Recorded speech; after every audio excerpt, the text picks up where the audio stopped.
right. Okay. So anyway, for starters, what's your take on what's impending if they go ahead and lift Title 42 on schedule they're anticipating?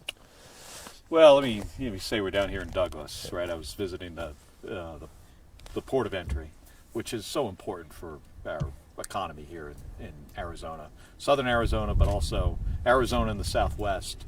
But to answer your question about Title 42, I would say right now we have a crisis on our southern border. We have about 7,000 migrants a day that Border Patrol has to process and in some cases temporarily house. Title 42 allows Border Patrol to return folks from Mexico and Guatemala back to Mexico. So those numbers would go up significantly. And Title 42 was put in place because of a public health emergency. And it shouldn't be around forever. But right now, this administration does not have a plan. I warned them about this months ago. I've been talking to CBP about it and the Department of Homeland Security, and they do not have a plan in place on how to deal with the increased numbers. And it's going to be, to be honest, it's going to be a crisis on top of a crisis. What's your idea of what an adequate plan would look like? Well, so I have a concept of operations laying on my desk in D.C. It takes about 5 minutes to read it. It's about 12 pages. First couple pages are, what you would expect, a cover sheet and table of contents. There's an index in the back. It's 8 pages of what a plan might look like. So here's what I would want to see in a plan. How many buses are you going to have to move individuals from the border to the place where they would be processed? How are you going to pay for those buses? How many drivers are you going to have? What facilities and where are the facilities going to be to house this increased number of migrants? What extra resources are the charitable organizations that help in this whole process? What are they going to get? Where are those charitable organizations going to be? So none of that information is in there.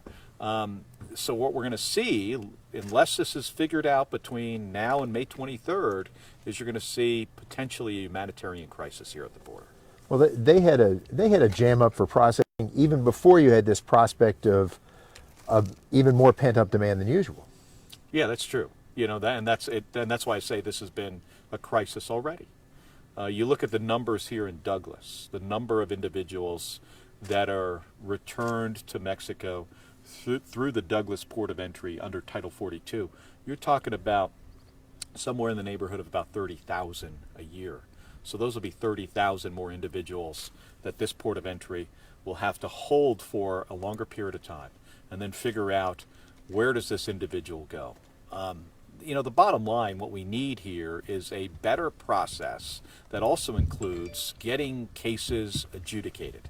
When somebody asks for asylum, and I've been calling for this and asking the administration for this for a long time, we should have judges and asylum officers here at the border, not just in one place in Texas.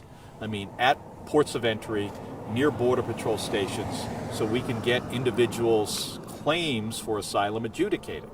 And the administration just fails to see that.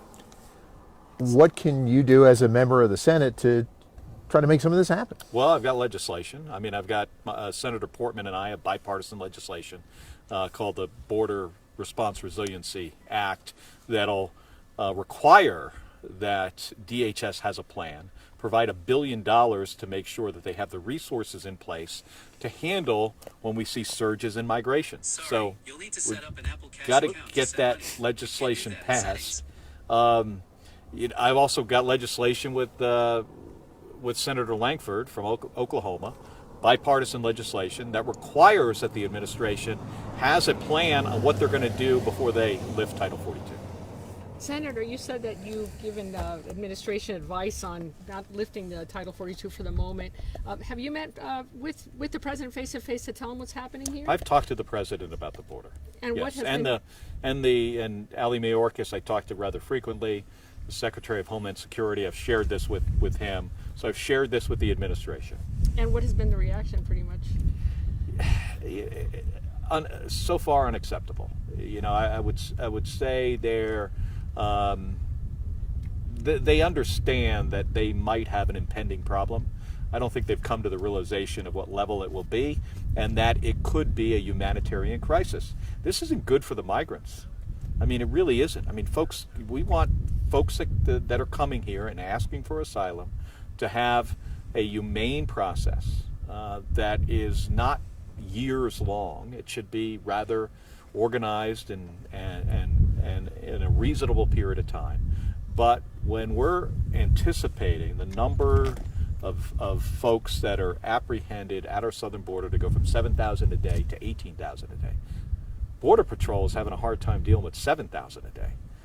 We have no plan for how to deal with 18,000 a day.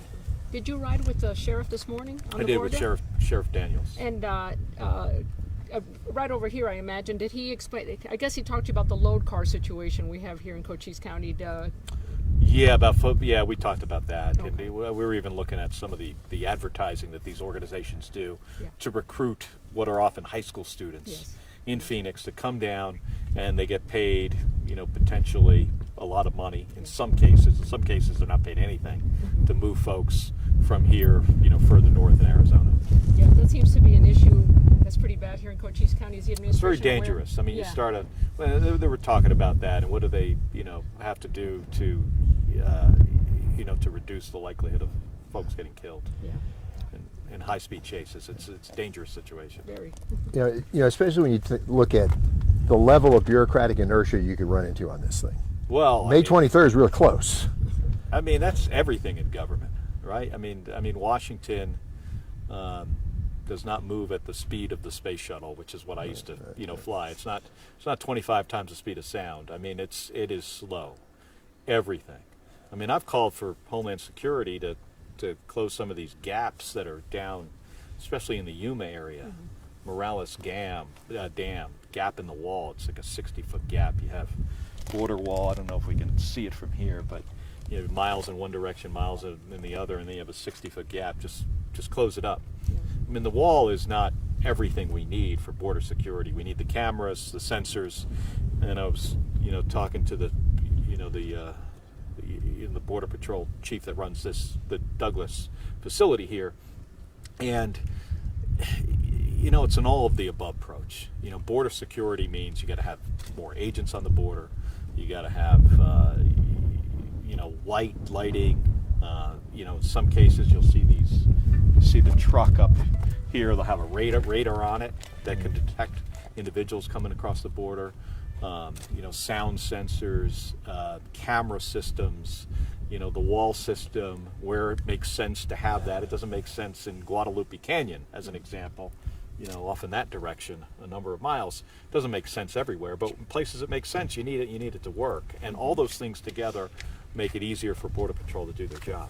Have you been taking some heat from your fellow Democrats for asking for a hold on the Title 42 lift?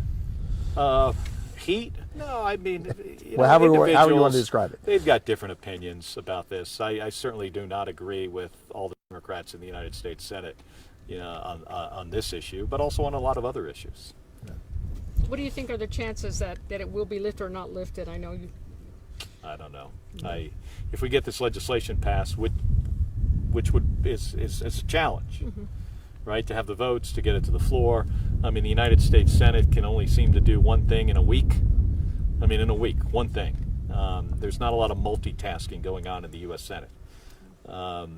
If we could do more in a week, I would say there would be a path, but we're going to keep pushing it because this administration should not lift Title 42 until they have an adequate plan.